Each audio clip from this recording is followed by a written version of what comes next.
উজান থেকে নেমে আসা পাহাড়ি ঢল এবং টানা বর্ষণে কিন্তু যমুনা নদীর পানি বিপদসীমার ৫৮ সেন্টিমিটার উপর দিয়ে প্রবাহিত হচ্ছে। অপরদিকে গাজীপুরে কিন্তু ৫৪ সেন্টিমিটার উপর দিয়ে বিপদসীমার উপর দিয়ে প্রবাহিত হচ্ছে।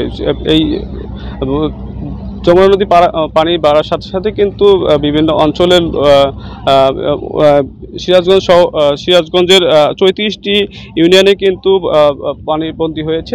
এতে কিন্তু মানুষজন যারা পানিবন্দী রয়েছে তারা কিন্তু সঠিকভাবে চলাচল করতে পারছে না। এক বাড়ি থেকে অন্য বাড়ি যাইতে কিন্তু নৌকা ছাড়া কিন্তু তারা চলাচল করতে পারছে না। এই যমুনা নদীর পানি বাড়ার সাথে সাথে আভ্যন্তরীণ নদীগুলো যেগুলো রয়েছে সেগুলোতে কিন্তু পানি বেড়েছে এবং কৃষি সম্প্রসারণ অধিদপ্তর থেকে জানিয়েছেন ৬,৫০০ হেক্টর জমি কিন্তু আবাদি জমি কিন্তু প্লাবিত হয়েছে। এতে কিন্তু এই বর্ষা মৌসুমে যে ফসলগুলো হয় এবং সবজি হয় সেগুলো কিন্তু তলিয়ে গেছে বলে তারা কিন্তু জানিয়েছেন। কিন্তু নির্ধারণ করতে পারেনি এখন পর্যন্ত যে কত টাকা এবং কত ক্ষতি হয়েছে সেটা কিন্তু এখন পর্যন্ত তারা কিন্তু নির্ধারণ করতে পারেনি।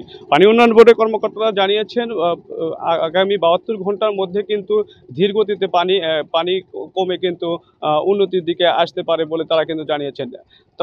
ত্রাণ ও পুনর্বাসন কর্মকর্তারা জানিয়েছেন এখন পর্যন্ত ৯০ মেট্রিক টন চাল, ৫ লক্ষ টাকা এবং ৩০০ প্যাকেট খাবার কিন্তু তারা বিতরণ কার্যক্রম শুরু করেছে। তো এখন পর্যন্ত অনেক জায়গায় অনেক উপজেলায় কিন্তু এই বিতরণ কার্যক্রম অব্যাহত রয়েছে বলে জানিয়েছেন। জেলা প্রশাসন সূত্রে জানা গেছে যে এখন পর্যন্ত যে বর্ষা মৌসুমের যে অবস্থা রয়েছে এটা কিন্তু মোকাবেলার জন্য তারা কিন্তু সকল প্রকার ধরনের প্রস্তুতি গ্রহণ করেছেন। এই এখন পর্যন্ত অনেক স্থানে কিন্তু ত্রাণ পৌঁছায়নি বলে জানিয়েছেন বন্যা কবলিত মানুষেরা। এখন পর্যন্ত সেই অঞ্চলগুলোতে এখন পর্যন্ত সেই অঞ্চলগুলোতে ত্রাণ পৌঁছায়নি বলে জানিয়েছেন ভুক্তভোগীরা। কিন্তু এই ছিল যমুনা নদীর তীরবর্তী অঞ্চল থেকে বন্যার পরিস্থিতি সর্বশেষ।